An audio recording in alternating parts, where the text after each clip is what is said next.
अब उसने क्या किया, उसको समझ में आ गया कि यूएस में जैसा यूएस दिखता है वैसा यूएस है नहीं। इनका डीप स्टेट और इनका लाउड स्पेक जो स्टेट है बहुत खतरनाक है। किसी भी देश की मार्केट को पकड़ने के लिए सद्दाम हुसैन को फांसी पे टांग दिया, अरब क्रांति कर दी, सीरिया को जला के भस्म कर दिया, तो ये बहुत ही खतरनाक है। अब इसको लगा बस बस बस घुसो चाइना में। एक बार अंदर घुस गए, चाइना का तो अंदर ही अंदर हम अपने हिसाब से बदल लेंगे सारा, उनके बच्चों को अपनी तरीके सिखा देंगे, सोशल मीडिया उनका कैप्चर कर लेंगे, इंटरनेट कैप्चर कर लेंगे, उनको हम अपना जो है कोल्ड ड्रिंक पीना सिखा देंगे, अपना बर्गर खाना सिखा देंगे, पूरी मार्केट हमारी होगी। तो डीप स्टेट और लाउड अपने आप को बहुत स्मार्ट समझ रहा, मूंछों पे ताव देके बोले देखे बस अब क्या करना है, इसको बरगलाओ। तो ये क्या किया इन्होंने, बरगलाने का काम शुरू किया। कहानी सुनना, इन्होंने लगा कि चाइना को अभी अभी टेक्नोलॉजी चाहिए। अब चाइना की स्थिति बहुत अच्छी नहीं थी। चाइना, बीजिंग जो आज इतना पावरफुल है, बीजिंग जो था वो दुनिया में सबसे ज्यादा साइकिलों वाला शहर था, कारें थी नहीं, बड़ी बुरी स्थिति थी, टेक्नोलॉजी उनके लिए नहीं थी। भारत उससे आगे चल रहा था उस समय, पढ़ना 1970s के डॉक्यूमेंट, भारत आगे चल रहा था। अब इनको लगा कि क्या करते, ये लालच लेके पहुंच जाते हैं। ये सबसे पहले क्या करते हैं, लालच लेके पहुंचते। जैसे भारत के पास पहुंचा आईएमएफ, पाकिस्तान के पास पहुंचा आईएमएफ, कि अपना मार्केट खोलो और ये लो पैसा। अपने पिताजी से पूछना 1991 से पहले जब उदारीकरण हुआ, कितने लोग कोको कोला पिया करते थे, कितने लोग कोल्ड ड्रिंक, कितने लोग चॉकलेट खाया करते थे, कौन सा भाई अपनी बहन को रक्षाबंधन पे कैडबरी दिया करता था, कोई नहीं दिया करता था। घर की बनी मिठाई या बगल में जो है रामलाल हलवाई के यहाँ से मिठाई आ जाती थी, बस यही होता था। बट कैसे उन्होंने उसको बाजार को कन्वर्ट करने के लिए, आज भारत सबसे बड़े जंक फूड, कोल्ड ड्रिंक, ये सब का सबसे बड़ा मार्केट बन चुका है, चॉकलेट, ये सब का मार्केट बन चुका है। भले चाहे आज हमें सबसे ज्यादा हार्ट डिजीज हो रही हो, हमें डायबिटीज हो रही हो, तो इन्होंने सोचा कि लालच देंगे और हम इस पे काम करेंगे। चाइना को खतरा पता था, तो चाइना ने क्या किया, बहुत दिमाग लगाया।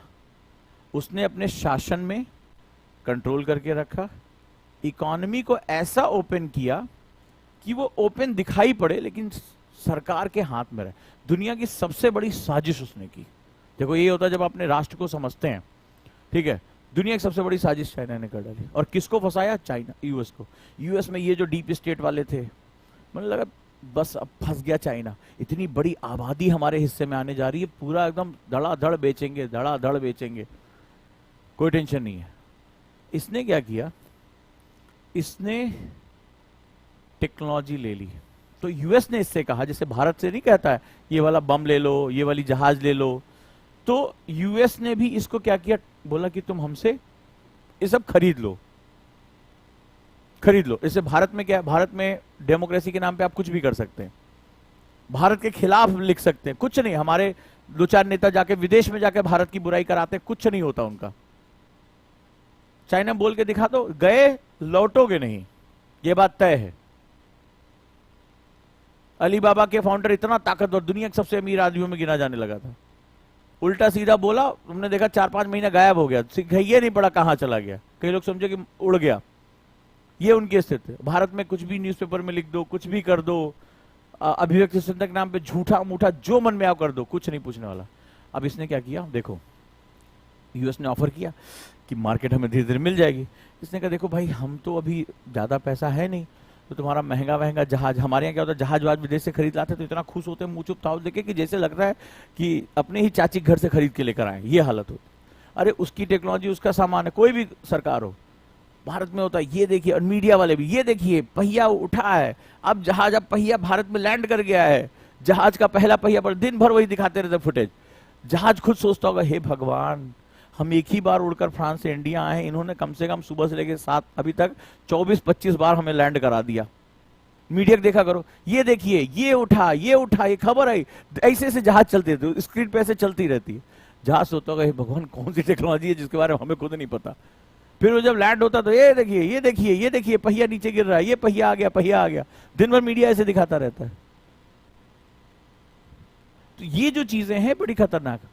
चीन ने फंसा लिया इसको, बोला यार देखो अभी इतना है नहीं, तुम एक काम करो, हमें अपनी कंपनीज हमारे यहाँ भेजो, हम तो देखो अभी गरीब हैं, हमें कंपनीज भेजो, हम तुम्हें लैंड दे रहे हैं, हम तुम्हें टेक्नोलॉजी दे रहे हैं, हम तुम्हें सब कुछ दे रहे हैं, सस्ता लेबर दे रहे हैं, हमारे पास बहुत बड़ी आबादी है, हम उसको पढ़ा लिखा रहे हैं, और क्या करेंगे हम, तुम हमारे यहाँ काम करना शुरू करो। बोला ठीक है।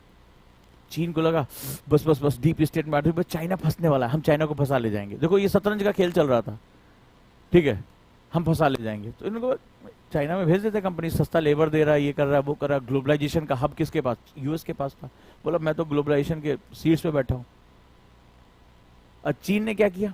चीन ने शासन में कोई न्यूज़पेपर से कोई खबर बाहर नहीं जाएगी, न्यूज़पेपर उसका, हर चीज ने कंट्रोल करके रख ली, ठीक है, हर चीज कंट्रोल करके रख ली। तो चीन में जो गया वो वहीं का हो गया। चीन ने सब कुछ कंट्रोल करके रख लिया। आप पैसा आ तो सकता है, जा नहीं सकता, खबर बाहर जा नहीं सकती, सब कुछ गवर्नमेंट का। तो यहां से जो जा रहा अंदर से कुछ बाहर ही नहीं आ रहा था।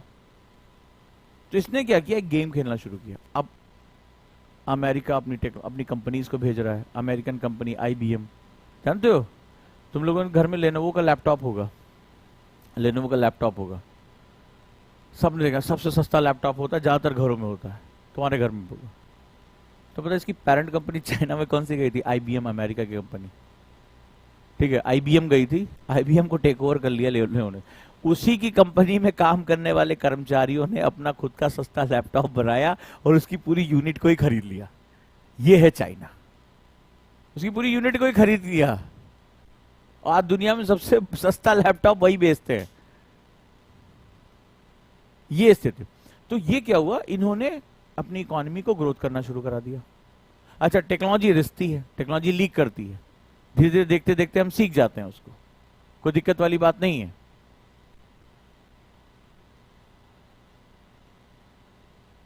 अब आगे बढ़ते हैं हम लोग। यहां तक मजा आ रहा है ना? शासन को उसने कंट्रोल में रखा, इकोनॉमी को धीरे धीरे अपने हिसाब से ओपन करना शुरू किया। बोला आओ आओ आओ, जैसे दाना डालते हैं ना जो कबूतर पकड़ने वाले थे, आओ आओ आओ आओ। तो ये चाइना बोला मैं डीप स्टेट वाले इनको लगा रहे, पूरी दुनिया को तो अपने कंट्रोल में रखा हुआ है, इसको भी कंट्रोल में कर लेंगे। ये लगा रहे थोड़ा सा चारा, इसको लग रहा था कि ये इसको दाना डाल रहा है। बड़ा मजेदार, देखना बड़ा मजा आएगा। अमेरिका को लग रहा था कि वो चाइना को दाना डाल रहा है, और चाइना वाले कह रहे हैं हम अमेरिका को दाना डाल रहे हैं। दोनों एक दूसरे के साथ शह मात का गेम खेले, बड़ा मजा आ रहा है। इसको लग रहा है कि बस अपना कुछ टेक्नोलॉजी, कुछ पैसा देके जल्दी ही मार्केट को पकड़ लेंगे, क्योंकि सबकी मार्केट तो हमने पकड़ ली है। तो इसको लग रहा था ये इसको दाना डाल रहा है, और इसको लग रहा है कि ये इसको दाना डाल रहा है, और ये डाल ही रहा था। अब क्या हुआ कि जब लालच में फंस गया, क्योंकि इसको चाहिए था मार्केट, इसकी मजबूरी हो चुकी थी, इसको ग्लोबलाइजेशन का किंग बना हुआ था, पूरी दुनिया के ग्लोबलाइजेशन के साथ जो है सेगमेंट था। अब भैया ये इसको पैसा झोंके जा रहा है। इसने क्या किया, क्योंकि इसका सारा स्टेट भारत की तरह थोड़े ना, भारत में कोई छींक, अब भारत में जैसे हमारे अखबार वाले हैं तो कुछ नहीं होता। तुम देखो 24 घंटे का चैनल है, क्या करें खाली में? हाँ खाली हो? हाँ खाली है। डिबेट करोगे? हाँ किस टॉपिक पे? अरे छोड़ो यार, अंदर ही डिसाइड कर लेंगे कौन टॉपिक है। तो क्या नाम है आपका?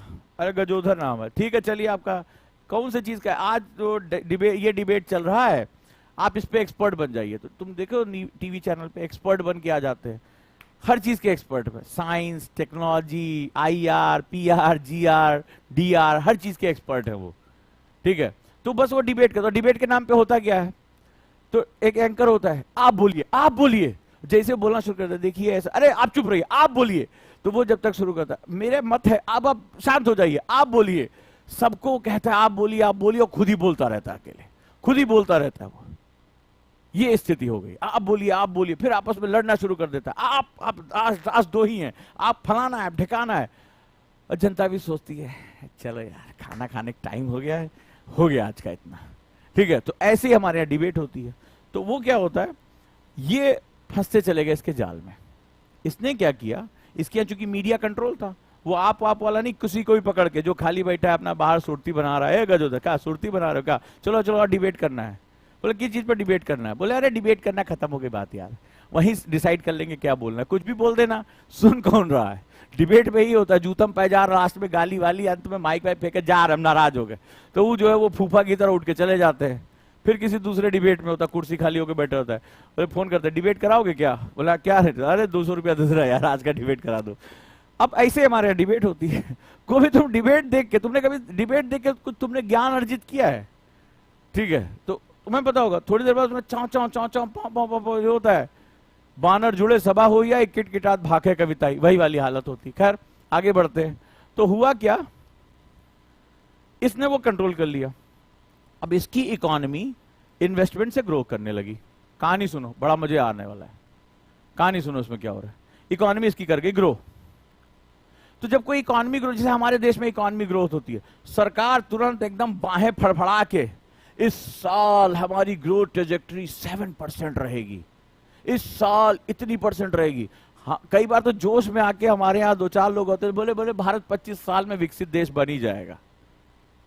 ऐसा जबरदस्त, मतलब इधर एक आध साल में एक आध 6-7% आ गया, अगला 20-25 साल का डिसाइड करके बैठ जाते हैं।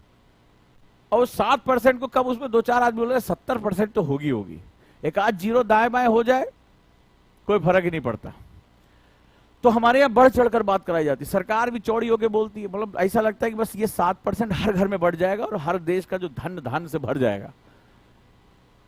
ठीक है, तो ये हमारी स्थिति होती है। चाइना ने इसको दबा दिया, चाइना ने सारी खबरें दबा दी, कंट्रोल कर लिया। ठीक है, इसको कंट्रोल कर लिया। चाइना ने क्या किया, जो अपना सरप्लस पैसा था, पहले तो इसने मुखौटा ओढ़ा शांति का, सॉफ्ट पावर का, इंडस्ट्रियस नेशन का, एकदम गौ माता की तरह चुपचाप पूरी दुनिया में सामान ले लो, सामान ले लो, पूरी दुनिया में चिल्लाता रहा। पूरी दुनिया में सस्ता सामान ले लो, चाइना का माल ले लो। ठीक है, आराम से पूरी दुनिया में वो सामान बेचता रहा। बोले अरे तुम चाइना हो, तुम हान डायनेस्टी के लोग थे, तुम साम्राज्यवादी थे, सामान ले लो, कोई बात ही नहीं करता था, पूरी दुनिया में सामान बेचता रहता था। सामान ले लो, ठीक है, सस्ता सामान ले लो, खिलौने ले लो। तुम्हारे देश में क्या बनता है? बोले वो मूर्तियां बनती हैं दिवाली पे, हमसे ले लो। फिर तुम्हारे देश में क्या बनता है भाई? वो बनारस की साड़ी, हमसे ले लो। कितने की तुम्हारे यहाँ? 4000 की, 400 रुपए की ले लो, हमारी मशीनों में बना हुआ ले लो। ठीक है, अब ये पूरी दुनिया में बेच रहा। तुम्हें पता है बनारस का सारा साड़ी का बिजनेस खा गया ये। 400-400 रुपए बनारस की साड़ी, भाई पहले अमीर लोग पहनते थे, वो जुलाहे बनाते, वो रिक्शा खींचने लगे। हमारी सरकारें सो रही हैं, हमारी सरकारें सो रही है, जुलाहों के लिए कोई कार्यक्रम नहीं हमारे यहाँ आया, और उसने सारा रिप्लेस कर दिया। हमारे बर्तन भांडे, वो बिजली की झालर, तुम्हारे यहाँ झालर पलती, पहले हम लोग नहीं होता टेस्ट कर करके बनाते, अब झालर ले लो, बिजली की झालर, बोले 25 रुपए की, लगाओ फेंको, लगाओ फेंको, कोई टेंशन नहीं है उसका, बना बना के सस्ता, 25 रुपए, 30 रुपए, 35 रुपए की पूरी मार्केट। आज किसी भी बाजार में चले जाओ, मेड इन चाइना, चारों तरफ मेड इन चाइना, पूरे दुनिया का सामान बेच रहा है, और तुम्हें नहीं पूरी दुनिया को बेच रहा है। बोले मच्छर बहुत लग रहे हैं, हमारे मच्छर मारने की कला हुआ करती थी, हम लोग बचपन में इतना एक्सपर्ट थे, मच्छर इधर साइड आया आंख बंद करके मार देते धाए से। अभी बैडमिंटन ले लो, बोले खेलो नहीं मारो भी। अरे वाह क्या बात है, लोग सोचते जिन्होंने जिंदगी में कभी बैडमिंटन नहीं खेला वो सभी साइना नेहवाल, पीवी सिंधु